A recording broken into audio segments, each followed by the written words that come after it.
Alors, le management de projet. On va parler de quelque chose qui est très intéressant, on en parle tout le temps, le leadership. Alors, manager une équipe, cela nécessite la présence d'un manager que l'on présente souvent comme le leader qui est l'influence d'une personne sur un groupe d'individus. Cependant, manager et leadership peuvent être distingués. Le manager gère les choses. Quant au leader, il dirige plutôt les personnes. Vous voyez, manager, il gère les choses, il s'assure que le résultat est là, il s'assure que tout se fait, tout ce qu'on a demandé se fait. Le leader, il est focus sur les personnes, il s'assure qu'ils sont motivés, ils ont la compétence, ils ont la vision, ils sont. C'est très important. Alors, plus précisément, le leadership, il est là d'inciter les gens à atteindre un objectif ou un but particulier. Donc, comme je vous l'ai dit un peu plus tôt, le manager de projet, à un certain moment, se lève, il va au-delà du management, il rentre dans le leadership pour pouvoir se focaliser un peu sur chaque personne du projet. On voit un peu le leader coach qui vient, qui s'assure que chacun fait son travail, chacun est là où il faut et il amène l'équipe à pouvoir être motivé pour atteindre l'objectif. Il a aussi comme responsabilité de se motiver soi-même et motiver les autres. Si tu n'es pas motivé, mais tout le monde sera démotivé. Tu ne peux pas être chef de projet et toi-même tu dis que est-ce que ce projet va marcher? Alors si toi tu ne crois pas en ce projet, pourquoi est-ce que les autres vont croire en ce projet? Tu dois être motivé pour emmener les autres aussi à croire en toi et en te regardant te battre, ils vont aussi le faire.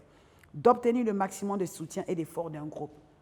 Il doit pouvoir obtenir le maximum d'efforts. Donc, quand tu es leader, quand tu diriges un projet, il faut que tous ceux qui sont là, même les plus récalcitrants, que tu arrives à les acheter, que tu arrives à les faire entrer dans l'esprit que tu as créé pour qu'ils puissent travailler pour toi, pour que le projet puisse avancer. On gagne ensemble et il faut d'abord avoir tout le monde. C'est comme au match de football. Si les gens doivent regarder chacun pour dire non, il faut que moi, ce je coupe pour aller marquer, ben, à la fin, on va faire un piètre jeu.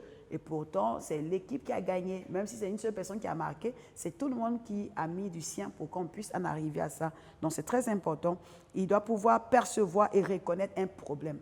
Un leader doit savoir anticiper. Il sait que telle personne, depuis quelques jours, n'est plus comme avant, il n'est pas dans son assiette, alors il doit pouvoir le prendre à côté, chercher à comprendre qu'est-ce qui ne va pas. Il doit savoir si quelqu'un veut jeter l'éponge, quelqu'un veut abandonner, quelqu'un est découragé, quelqu'un n'est pas dans son assiette, il doit pouvoir détecter ces choses-là.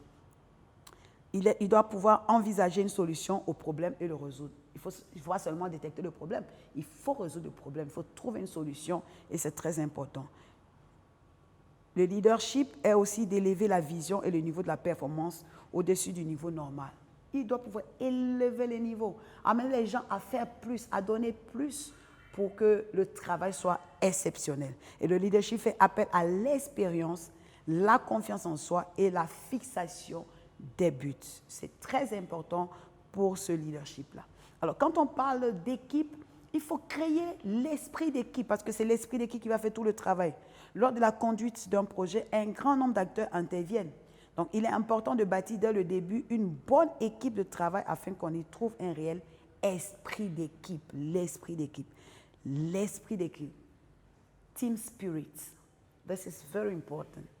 L'esprit d'équipe est favorisé par les objectifs, démontrer la convergence des intérêts individuels à long terme et l'intérêt collectif. Donc, il faut pouvoir emmener les gens à comprendre que tu es là pour avoir ton salaire, tu es là pour avoir telle chose, mais ensemble, nous sommes là pour satisfaire un client, pour répondre à un besoin, pour faire telle ou telle chose. C'est très important. Un leader expérimenté est capable de prévoir les incidents, capable de prévoir, anticiper, de rappeler les objectifs. Il ne faut pas que les gens dorment. Il faut que chaque fois on leur dise n'oubliez pas ce pourquoi on est là. N'oubliez pas pourquoi on est là. On est là pour faire ça. On doit atteindre tel résultat. On doit gagner. On doit gagner. On ne doit pas échouer. C'est ça. Il doit pouvoir rappeler cela, proposer ou de donner des directives. Il faut donner des directives. Il faut mettre les gens en confiance. Il faut leur donner l'opportunité de pouvoir s'exprimer. Un enjeu unit le groupe à un péril commun. Il faut qu'on comprenne que nous sommes un dans ce combat, nous sommes un dans cette mission, nous sommes un, tous engagés et nous devons réussir. Si on tombe tous. Si on gagne tous. Donc, on doit pouvoir engager les gens. Organiser face à une situation nouvelle une concertation rapide et suffisante en précisant le non négociable. Ça ne se négocie pas. Il y a des choses qu'on ne peut pas négocier, il y a des choses qu'on ne joue pas avec, il y a des choses qu'on peut négocier. Et il doit être capable de clarifier toutes ces choses avec son équipe.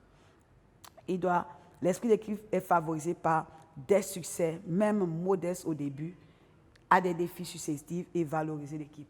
Petite victoire, on célèbre cela. On doit pouvoir s'asseoir et dire bravo à tout le monde, on a fait un premier pas, c'était pas mal, on peut encore se lever, on peut continuer. Donc il faut fêter les petites victoires, il faut savoir encourager les gens, il faut savoir célébrer les petits commencements et ensemble on va se lever et on va affronter ensemble les défis et valoriser le groupe. Les gens ont besoin qu'on les valorise, ils ont besoin d'amour, ils ont besoin qu'on s'intéresse à eux. Alors, en tant que leader, en tant que manager d'équipe de projet, c'est notre mission de valoriser tout un chacun et de permettre à tout le monde de se mettre ensemble pour réussir cette mission.